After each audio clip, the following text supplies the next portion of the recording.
Salve pessoal, tudo bem? Ralph Peter com vocês novamente, programa Livros em Revista, que vai ao ar toda segunda-feira às 19 horas pela nossa BCC Television, que gera essas nossas imagens e que depois elas permanecem indefinidamente no site livrosemrevista.com.br, Facebook, Instagram e vai por aí.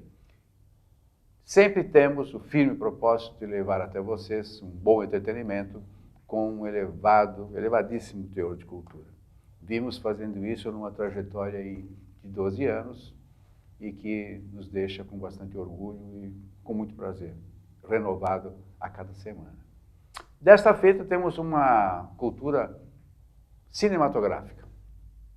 Um homem fraquinho, um físico muito fraco, vocês vão notar, dá até pena, coitadinho, mas ele trouxe ao mundo 2 livros maravilhosos que eu faço questão de mostrar para vocês. Um deles é aqui, Fazendo Cinema, Making Films, pela Latin American Film Institute, depois ele vai dizer quando que ele editou, e um negócio muito interessante, que eu não conhecia infelizmente, que é a Bíblia do Cinema, a gente imagina que vem por aí, Meu Guia Prático do Roteiro ao Lançamento. Você sabe que eu não tinha lido esse subtítulo aqui? Meu Guia Prático do Roteiro ao Lançamento. Quer dizer, a pessoa que queira incursionar na área cinematográfica tem aqui todos os passos. Você vai ter a palavra do Senhor na Bíblia aí para consultar e... O senhor Tristan? Pois o senhor do cinema, né? O senhor Tristan Aronovich. Exatamente. Meu caro, muito obrigado por ter vindo. Obrigado você pelo convite, Ralph. Eu sei que você está aí lançando, em vias de lançar uma peça de teatro, sim, muito palpitante, muito impactante, que depois a gente fala. Com certeza. Meu caro, Tristan Aronovich, russo? Cara, eu sou uma salada, Ralph. Eu sou uma salada porque meu pai era norueguês-escocês, porque era o pai dele norueguês e a mãe escocesa, então ele cresceu na Noruega e na Escócia, então não era brasileiro. Minha mãe russa mesmo. Aí os dois se conheceram no Brasil, tiveram um romance e eu fui o resultado desse romance. Que porcaria. Então, eu falei para vocês que ele era bem fraquinho, pois é. Eu nem tenho inveja dele, bobagem. Vai ver, é o sangue viking, né? Mas escuta, eu acho que dos 2 livros que você nos trouxe, o que eu acho mais útil, em termos mercadológicos e tal, é a Bíblia do Cinema. Quando que você editou esse livro? Olha, eles foram lançados, os dois, entre 1 ano e meio e 2 anos atrás, aqui no Brasil. E o propósito, Ralph, dos livros foi justo preencher uma lacuna, né? Porque eu trabalho com cinema e atuação desde os 7 anos de idade, mas também há muitos anos eu dou aula, né? A minha empresa, além de ser uma produtora, é um conservatório de artes também, tem treinamento de cinema, atuação e tudo. E sempre uma coisa que nos deixou muito a ver navios foi justamente a parte de livros didáticos nessa área, né? E como eu venho de outras áreas de expressões artísticas também, né? Eu também danço, trabalho com música há muitos anos.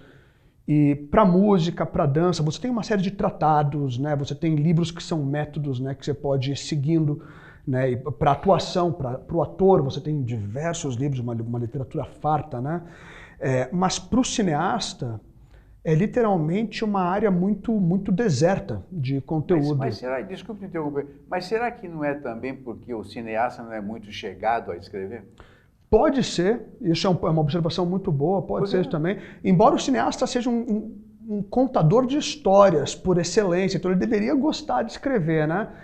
E até tem livros na nossa área, mas eles geralmente são livros muito específicos, né? Para tratar de um tipo de câmera, de uma lente, alguma coisa assim. Ou são livros de crítica cinematográfica, né? Que daí são abrangentes demais e às vezes para quem está aprendendo o ofício do cinema, talvez ele não seja tão útil. Ele é útil como ponto de reflexão, né? Mas não é tão útil no ponto da realização. Então sempre eu dou aula, por exemplo, numa pós-graduação em cinema aqui, né? E quando chegava no ponto de bibliografia, a minha opção era essencialmente ou buscar livros internacionais que nem foram traduzidos para o português, ou simplesmente não recomendar livro e confiar 100% no conteúdo, no teor das aulas, né? E aí, conversando com o Carlos, que é um colega também e é um dos donos da Criativa Editora, eu peguei o ensejo, eu estava na época fazendo minha especialização nos Estados Unidos, na Harvard, e ele falou, pô, por que você não aproveita que você está aí, e já que você está agora mergulhado nesse universo mais acadêmico, né, e produz o conteúdo que você reclama não haver disponível. Perfeito. Põe a mão na massa. Põe a mão na massa, né? Lógico. E eu falei, bom, então conteúdo é o que não falta, vamos ver se eu consigo organizar agora isso. E a princípio, o que é curioso é que o primeiro que foi lançado foi esse, foi o Fazendo Cinema, né?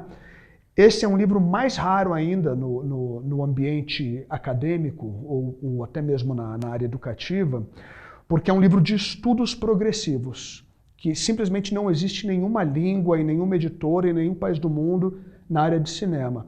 Então, em música, por exemplo, não sei se você está familiarizado com métodos musicais ou essas coisas todas, mas é comum que você compre livros que tenham estudos progressivos. Então, o violinista pega uma escala X e aí depois tem um outro exercício que é uma escala um pouquinho mais complexa, ele vai desenvolvendo... Sim, são evoluções. Exato. Em cinema isso não existe, né? Então, você pode ler sobre crítica cinematográfica, você pode ler sobre câmeras, mas aí você fala quais são os estudos, exercícios que eu posso fazer progressivamente para ir evoluindo como artista, né, como realizador.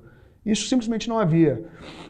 Então é uma carência enorme. Era até que esse daqui foi publicado, né? E como ele não existe algo semelhante em nenhuma língua, a gente decidiu publicar ele bilíngue, né, para que ele pudesse ser vendido fora do Brasil, como ele é vendido hoje em dia, e no Brasil também. Então é 2 em 1, você aprende cinema em inglês com o mesmo livro. Mas os dois têm sempre um cunho prático. A Bíblia é um pouco menos prático. A Bíblia é um livro, vamos dizer que a Bíblia seria... Eles são complementares, né? Um leigo que não queira fazer cinema, mas que seja apaixonado por cinema, vai se beneficiar muito com a Bíblia, porque vai ajudar ele realmente a entender todo o processo de realização. Esse é para quem quer fazer cinema mesmo, esses são exercícios progressivos, são mais de 70. Então a Bíblia explica tudo, aborda o conteúdo a fundo, né? Desde a parte de desenvolvimento do roteiro, até os caminhos de lançamento de um filme, como que o filme chega na sala de cinema ou no canal de televisão. Então é a explicação minuciosa, um raio-x de tudo.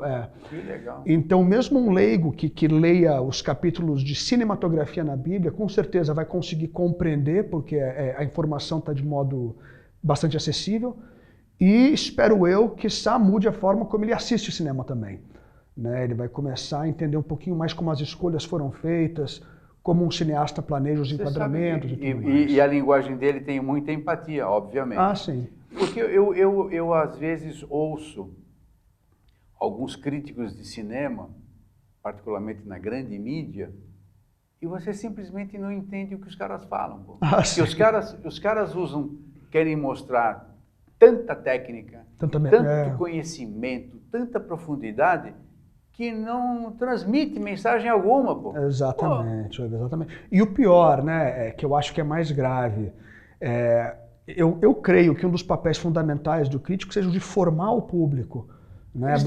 Eles deturpam, acabam até às vezes afastando o público da sala de cinema. Não, porque o compasso da câmera girou e tal. E você fala, o cara quer ir lá se divertir, pô. O cara quer ir lá se divertir. Agora, o teu livro, você fala que quem quer fazer cinema. Não estamos falando de produção, só de atuação. Não, de produção também. Produção também? Tudo, 100%. Quer dizer, o cara que é um investidor, tem uma graninha, vai lá e pode fazer. Tem um capítulo só para produção executiva, que é só a parte de dinheiro. Cobre tudo. Todos os aspectos da realização cinematográfica. Pô, que legal, hein, meu? Estão contidos aí na Bíblia. E como você bem disse, né, escritos para alguém que ama e que faz isso. Né? Então a linguagem é acessível e é uma linguagem para te motivar mesmo, né? Para mostrar que, olha, não é fácil, mas é possível. Né? Então dá para fazer. Mesmo num país como o nosso. Mesmo num país como o nosso.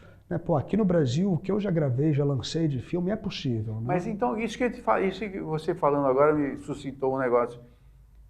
Você ainda sente que nós somos incipientes? Ou seja, está tudo muito no começo, apesar de nós temos um histórico interessante de cinematografia. Temos, mas parece que a gente está perenemente no começo, né? A gente está sempre começando. No começo. porque o Brasil tem essas ondas de produção, né? Então a gente teve as primeiras grandes ondas, né? Especialmente a que culminou com o Estúdio Veracruz, que todo mundo conhece.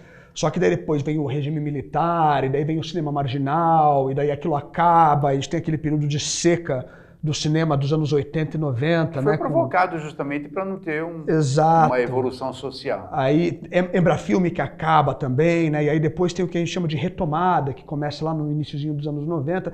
Então o Brasil está sempre começando de novo. Agora é um momento curioso também, né? Com a gestão atual, porque está todo mundo um pouquinho no ar, né? Por conta de como agora os ministérios estão se reformulando um pouco, estão se restabelecendo. Então a Ancine e as produtoras elas estão quase que num estado de stand-by.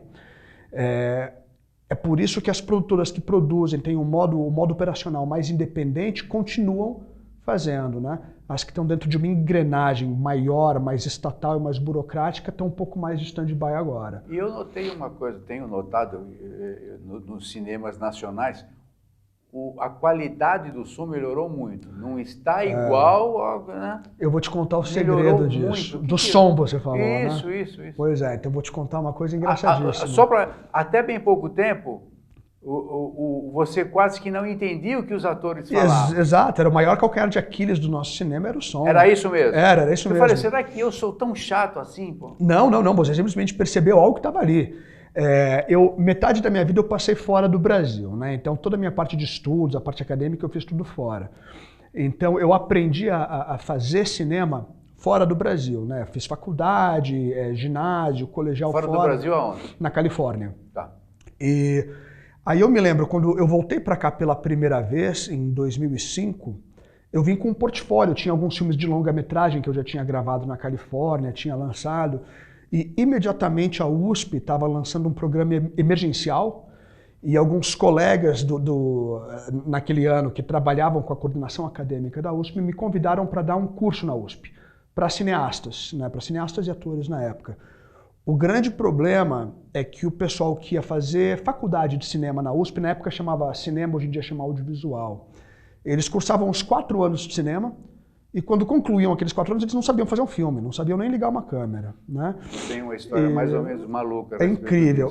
E aí uma das coisas, eles assistiram os meus filmes e falaram assim, nossa, eles estão, independente de gostar ou não do conteúdo, eles estão muito bem resolvidos e muito bem acabados como produto. E é isso que os alunos da USP estão precisando agora, eles precisam aprender a fazer esse negócio, né? E aí eu nunca vou esquecer que eu estava com 2 dos coordenadores, eles tinham assistido um dos meus longas chamado Far West. E o áudio está muito bom do Far West, é um áudio profissional, de qualidade internacional e tudo. E eles, Christian, agora como é que você conseguiu esse áudio tão bom? Isso, estou falando de 2005, então é recente, né? Historicamente falando, não é nada.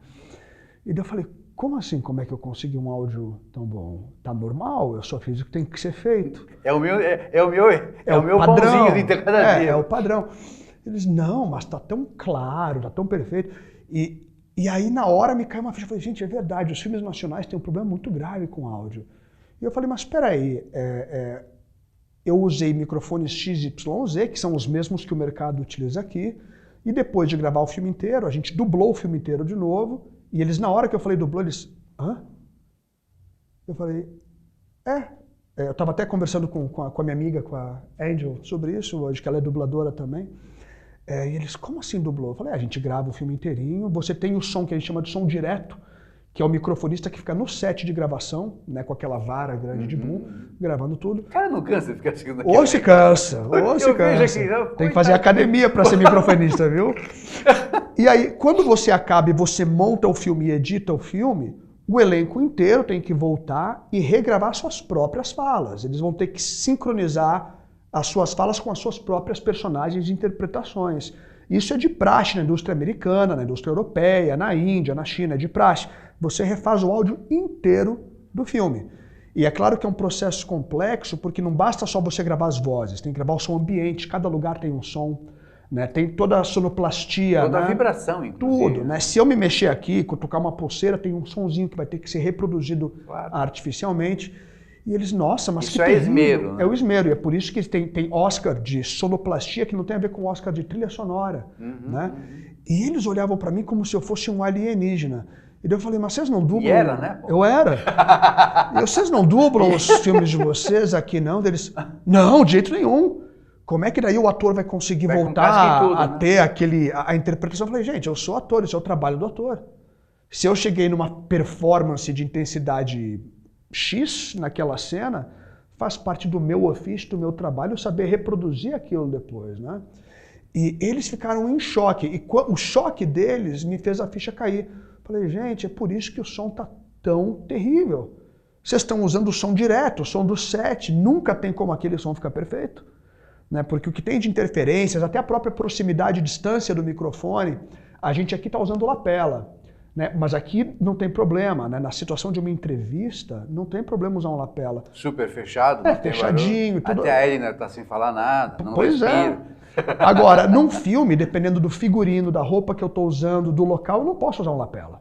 Claro. Né? Se o cara está sem camiseta ou com uma camiseta que não comporte o lapela, que dê para ver, não tem como. Então tem uma distância. Ou um casaco muito grosso que abafa a voz do cara. Ou uma roupa que faz barulho demais, isso também abafa acontece. A voz do cara. Né? Dependendo do tecido, ele se mexe e o lapela capta tudo.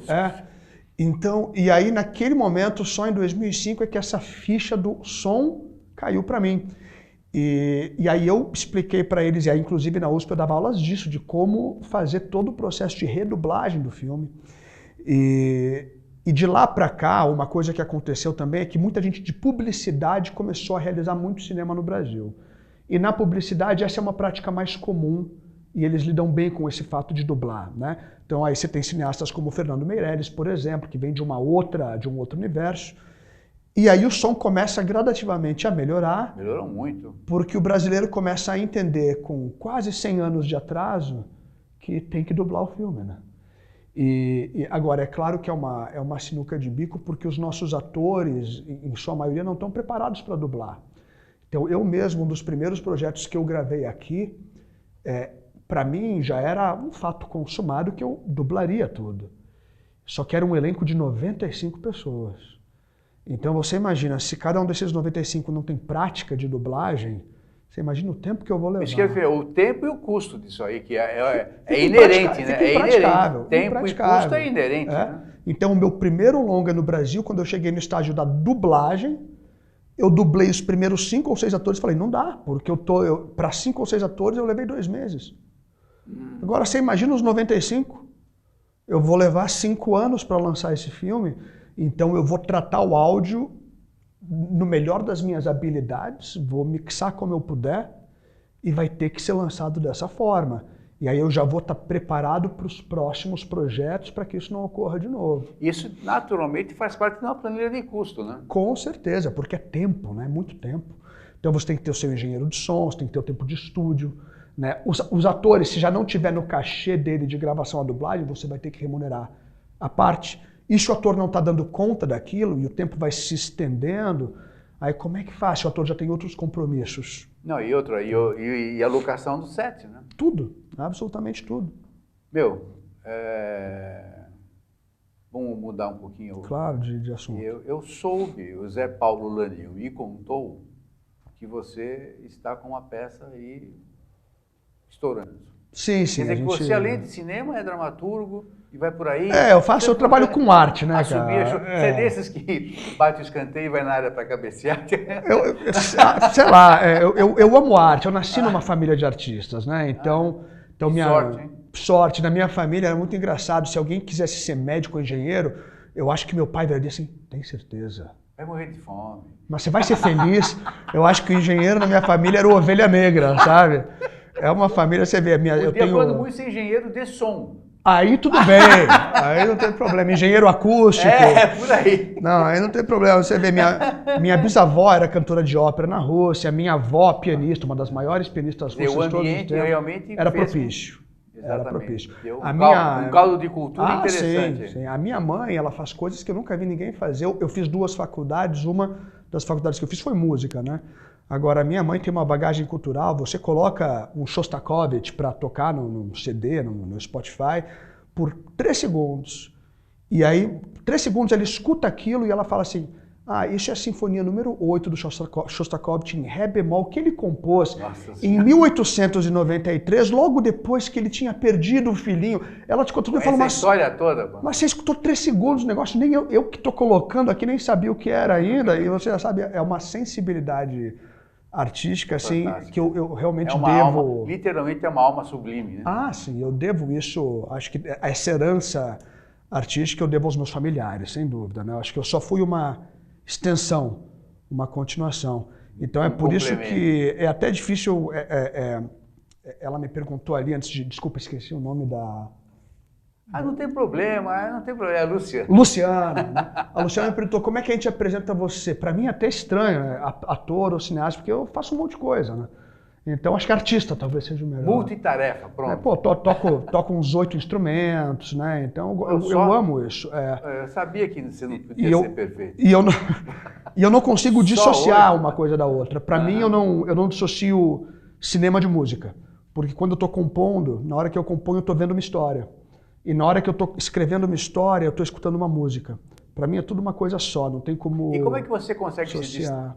Desculpe. Imagina. E como é que você consegue destacar, sem ironia, hein? Claro. Sem ironia, o mundo da música com o mundo real? Porque eu entendo o mundo da música como algo deletério, algo que transcende. Sim, eu concordo. E como é que você baixa o nível para você viver no dia a dia com não, sem ironia, com seres normais, como eu, que não tem talento nenhum. Eu tenho a sorte incrível de ter uma equipe muito boa, né? Então eu tenho sócios e colegas que cuidam do mundo real.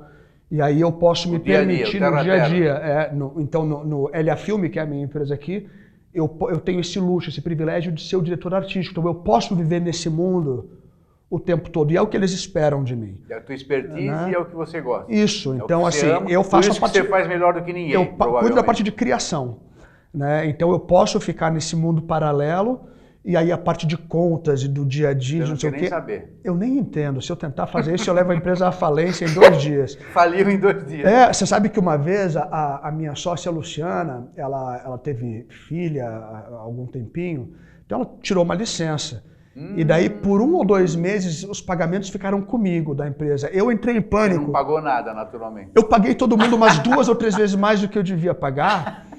E aí todos os funcionários chegavam, nunca vou dizer, poxa, a faxineira da empresa falando, Tristan, você me pagou errado, tá? Não é assim, deu, ai meu Deus, Eliette, o que eu fiz? Não, tenha mais. Tem que pagar mais? Ela, não, você me deu tipo 1 mês e meio no lugar de 1 mês, e é isso que você tem que assinar. Ela foi me dando os documentos e me ensinando. Eu, ai meu Deus, aí eu ligando pra Luciana, volta, eu vou afundar essa empresa. Não se atreva a ter mais um filho. Não, para onde você está. Escuta, vamos falar da peça, vai. Vamos falar da peça. O que trata? Qual é o nome da peça? Absolvição.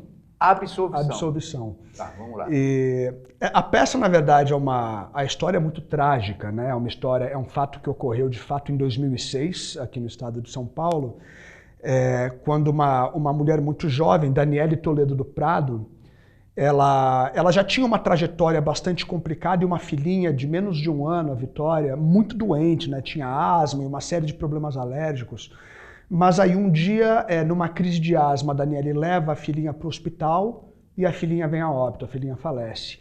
Na hora, como o hospital já tinha uma série de problemas com a Daniele por uso de droga, abuso de substância, na hora eles desconfiaram que tinha alguma coisa a ver com substâncias ilegais, com tóxicos, pegaram a mamadeira da garota e acharam cocaína na mamadeira. Então, na hora, a Daniele foi presa imediatamente por homicídio, por ter matado a própria filha, né? E assim que ela foi presa, imagina, virou um escândalo de mídia, de imprensa, né? Saiu em tudo que é programa, né? Sabor especial, né? Sim, exatamente, né? E batizaram ela, uma apresentadora muito conhecida, batizou ela de monstro da mamadeira. Né? E ela foi então jogada na cadeia antes mesmo de qualquer tipo de investigação ou de julgamento. E as presas viram toda aquele balbúrdia televisiva e tudo mais, e ao saber que era uma mãe que tinha matado a própria filha, as presas não perdoaram. Então foram para cima dela, espancaram ela, enfiaram uma caneta no ouvido direito dela e bateram com o pé em cima, né? Então provocando perfuração do ouvido, tímpano, tudo que você pode imaginar. Bateram tanto que ela perdeu a visão do lado direito do corpo, tem sequelas, né, e problemas cerebrais até hoje. e ficou 37 dias presa, teve que ser transferida para o isolamento, senão iam matá-la, literalmente. E só depois de 37 dias os exames laboratoriais todos chegaram, revelando que não era nada de cocaína, era o remédio de asma da menina que estava na mamadeira. Então essa jovem mãe aí, que já havia sido estuprada pelo médico do hospital, não permitiram nem que ela saísse para o velório da própria filha. E foi espancada, perdeu a filha, perdeu a visão, a audição do lado direito e carrega sequelas cerebrais até hoje. Quando eu li essa história, eu li no finzinho de 2006 para 2007, eu fiquei em choque, eu não sabia nem como reagir. E acho que eu reagi da única maneira que um artista pode reagir. Eu falei, eu preciso contar a história dessa mulher, de alguma maneira. E passei por um processo muito longo para conseguir localizar a Daniele. E é claro que ela ficou muito arisca, né? Não queria, evidentemente. Tem a alma danificada, Com né? certeza, né? Sem Com querer certeza. ser muito poético. Não, mas é isso tem mesmo, a alma né? danificada. Despedaçada, alma despedaçada. E aí consegui localizar a Daniele e depois de muito trabalho consegui convencê-la a me permitir visitá-la em Taubaté. Né? E aí eu fui conversar com ela, claro, levei junto comigo um psicólogo amigo meu que me auxilia nos meus próprios trabalhos de construção de personagem. Expliquei para ela o que eu gostaria de fazer. Falei, olha, eu adoraria poder contar a sua história, já que a imprensa nunca se retratou, né, nunca se redimiu. E aí o que mais me chocou, Ralph, foi que eu perguntei para ela, bom, basicamente o Estado cometeu um pequeno engano e acabou com a sua vida. Né? Você já está processando o Estado por isso? E ela vira para mim e fala assim, não tenho dinheiro. Eu não posso, não tenho como bancar um advogado. Eu falei, mas Daniele, tem a Defensoria Pública. Né? Você tem direito a um defensor para cuidar do seu caso. E ela nem sequer sabia, né? Porque talvez o maior crime dela fosse o crime de ser pobre. Né? Porque essas informações não são acessíveis à camada mais pobre da população. Aí eu consegui colocar em contato com um defensor de Taubaté, que começou a cuidar do caso dela. E 10 anos depois, então recente, tem 3 anos, né? Ela passou a receber uma pensão do Estado de um salário mínimo, que tem prazo de validade. Né? Daqui a X anos essa pensão acaba. Que foi a forma que o Estado achou como que se a vida dela tivesse alguma validade. Exatamente. E como se um salário mínimo... Para inspirar, mínimo, né? Para inspirar, né? É isso mesmo. Então, voltei alguns finais de semana na casa dela, trouxe ela para São Paulo algumas vezes para ela conhecer a produtora, e aos pouquinhos eu fui escrevendo uma peça de teatro, então inspirado nessa trajetória da Daniele. E essa é a peça, então, Absolvição, que estreia no sábado agora, estreia dia 6 de julho. Eu não sei exatamente quando que essa entrevista vai ser veiculada, então talvez 6 de julho.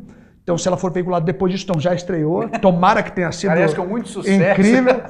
Né? E na Funarte, no Teatro da Funarte, né, na Alameda Notman, todos os sábados e domingos, sábados às 20h30, domingos às 19h. E na estreia, a Daniele vai estar presente. Então, o que para mim é uma bênção, né? Você ter uma mulher dessas que é uma guerreira e saber que pelo menos algumas pessoas vão ouvir o lado dela e a história dela. Por que você deu o título de Absolvição? Porque ela busca até hoje uma absolvição que ela nunca vai encontrar por não ter podido estar junto da social, filha. E o Estado e todos aqueles que destroçaram a alma dela, que para mim nunca vão encontrar absolvição. Se encontrar com alguma força maior lá em cima que eu desconheço, porque é algo realmente além de qualquer tipo de eu me lembro do estouro, né, da explosão midiática contra, né? Explosão. E não me lembro de ter havido uma retratação, sequer nem à altura ou a baixa altura, não houve. Né? Não houve. 1 ou 2 programas de auditório levaram ela depois dos exames terem sido publicados e tudo, né, dos resultados terem saído. Mas ainda assim era aquela coisinha meio que só para acalmar um pouquinho, passar a mão na cabeça, aqueles que inventaram ou criaram esses apelidos tão mórbidos e terríveis, esses nunca se retrataram. Infelizmente não é só esse caso que tem na mídia nacional e na internacional também. Né? Sim. Está cheio de casos assim. A imprensa vive cometendo crimes, né? Infelizmente. É porque da Ibope, né? Infelizmente. Sem dúvida. Escuta, meu caro, desejamos todos que você tenha muito sucesso, aliás, que você continue nesse respaldar de sucesso, nessa trajetória linda que você tem. Muito obrigado. Que você continue formando gente nesse mesmo diapasão para que nós tenhamos um país um pouquinho melhor. Tomara. Tomara. Sucesso para a peça é Teatro Funarte. Isso, na Funarte, todos os sábados e domingos, sábados às 20h30, domingos às 19 horas. E vai até quando o dia? São os 4 finais de semana de julho. 4 finais de semana Isso, de julho. Temporada bem curtinha. Tá, perfeito.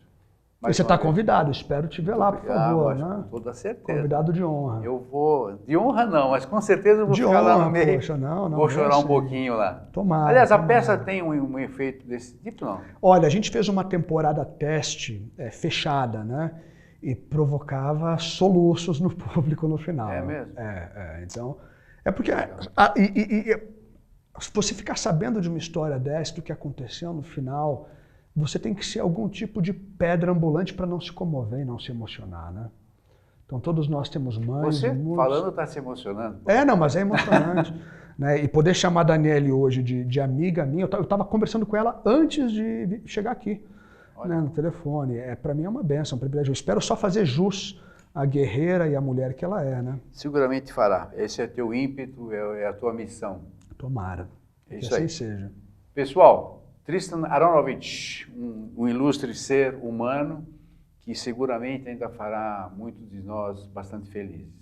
Eu quero, antes de encerrar com ele, recebo por gentileza os nossos agradecimentos todos, que você continue assim, essa figura fulgurante, bacana e que consiga aspargir tudo que você sabe, tudo que você conhece, para benefício particularmente dos nossos jovens que estão aí pululando nessa carreira. Que assim seja.